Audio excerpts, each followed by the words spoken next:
¿Cómo están? Soy Víctor Chocobar, aquí nuevamente con esta otra entrega de estas pequeñas clases virtuales, como para entender derechos reales, esta materia tan rica, tan extensa.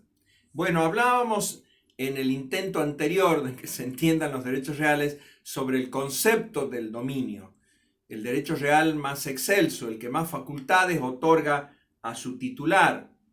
Por eso tal vez cuando esbozamos en alguna otra clase una suerte de definición de derecho real, y como no nos gusta eso de la relación directa e inmediata de la persona con la cosa y esas elucubraciones teóricas así en torno a eso, decimos que en general los derechos reales son facultades, poderes, potestades que la persona tiene sobre una cosa.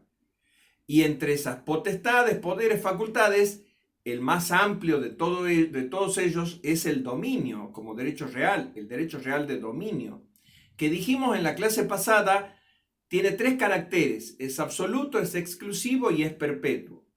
El carácter exclusivo es un carácter esencial del dominio. La exclusividad no puede faltar nunca. Esto consiste en que dos personas no pueden pretender el mismo derecho de dominio sobre una misma cosa. Si lo pretenden, ya no hay otro derecho, ya no existe dominio, mejor dicho, hay otro derecho real distinto, que es el condominio, lo vamos a ver después. El carácter absoluto y el carácter perpetuo son caracteres naturales del derecho real.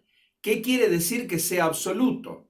Bueno, nada hay más absoluto que el dominio del viejísimo artículo 2513 de Vélez, que era el dominio romanista casi puro, que después se morigeró con la reforma de la 17711 y luego con el código actual. Es decir, todo lo que el sujeto podía hacer con la cosa, incluso degradarla, destruirla, darle otra finalidad, porque el dominio era así amplísimo.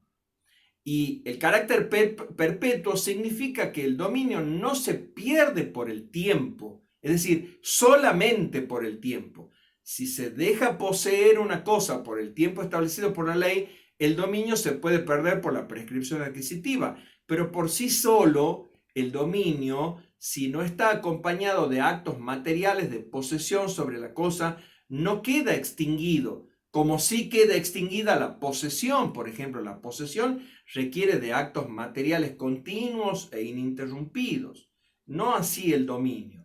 Bien, cuando alguno de esos tres caracteres falta o está sumamente atenuado, estamos en presencia de otra clase de dominio, al que preferimos llamar como dominio menos pleno, porque ya ven ustedes, la menor plenitud está dada porque o no es perpetuo o no es lo absoluto que el sujeto quiere que sea.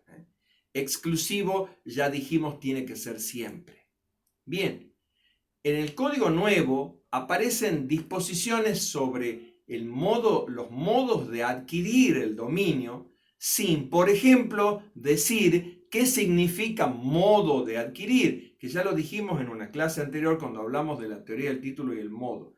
Y este largo artículo 1947, que como que enumera modos, ¿qué es lo que hace? Lo que hace es mezclar modos de adquirir la posesión con modos de adquirir el dominio. Fíjense bien ustedes. Y más bien alude a los determinados tipos de cosas que a los modos en sí de adquirir el derecho real. Una cosa bastante rara, una técnica legislativa medio compleja de vicio, incluso que une en un solo artículo disposiciones que en realidad debieran estar en diferentes artículos, como por ejemplo, las disposiciones sobre los animales, la adquisición de los animales. Más bien la adquisición de los animales, clasificando estos en animales salvajes, animales domesticados y animales domésticos, que es una distinción que no es solamente semántica, hay que tenerla en cuenta, según cuál sea el estado natural de cómo vive, cómo está ese animal en el medio ambiente humano. Ahí más bien tendríamos que atenernos a las disposiciones del viejo Código de Vélez, donde en la enumeración de las cosas ya decía cómo se adquiere la posesión sobre estas tres categorías de animales, por ejemplo. Y hay muchas otras disposiciones en este 1947, no muchas, algunas otras sobre cosas abandonadas, animales, objetos de la caza y la pesca, que sería bueno saber conceptualizar. Por ejemplo, hay que, para entender los modos de adquirir el dominio, hay que entender claramente un concepto de qué es una cosa perdida y qué es una cosa abandonada. Para el Lego pueden parecer lo mismo y no es así. La cosa perdida es una cosa que tiene un signo de dominio anterior. El chico que deja la lapicera sobre el banco en la facultad y en la lapicera está escrito su nombre en una etiquetita, dice Juancito.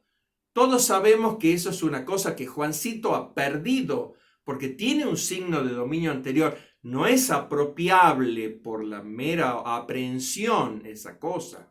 Y las cosas abandonadas son las que un sujeto deja para que se las apropie el primero que tenga interés en ella. Pero ese abandono tiene que hacerse de manera expresa, no se presume nunca el abandono, tiene que ser hecha voluntariamente y por persona capaz. El típico ejemplo, sacar una bolsita plástica con un nudito arriba a las 7:30, 8 de la tarde y dejarla en el cordón de la vereda, es un signo inequívoco de abandono de cosa.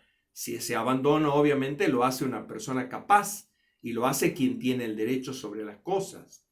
Importante, repito, es fijar bien este tipo de conceptos para poder entender el derecho real en general y así poder entender la materia.